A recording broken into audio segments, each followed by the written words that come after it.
আসসালামু আলাইকুম সবাইকে and welcome to my blog. গতকালকে রাতে হঠাৎ করে বিরিয়ানি খেতে ইচ্ছা করছে, কিন্তু রান্নাঘরে যে মাংস চাল সব কিছু রেডি করার পরে দেখি না বিরিয়ানির মশলা আছে না কোনো গরম মশলা। তাই যা কিছু আছে মশলা বাসা দিয়ে তা দিয়ে একটা পাগলা বিরিয়ানি রান্না করলাম, আর সেটাই খেলাম। কিন্তু খেতে কিন্তু দারুণ মজা হয়েছে। সবার প্রথমে এখানে আমি কয়েকটা আলু একটু চাকা চাকা করে কেটে সেগুলো হালকা করে ভেজে আমি তুলে নেব। আলুগুলো একটু হালকা ব্রাউন কালার হলে আমি সেগুলো তুলে রেখে দিব।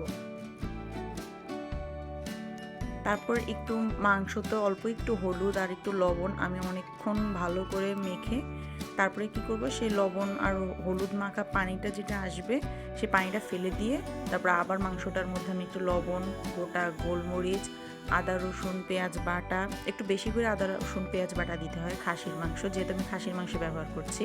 তারপর অনেক বেরেস্তা ইউজ করে, আমি এখানে বেরেস্তা ইউজ না করে পেঁয়াজটা হালকা ভেজে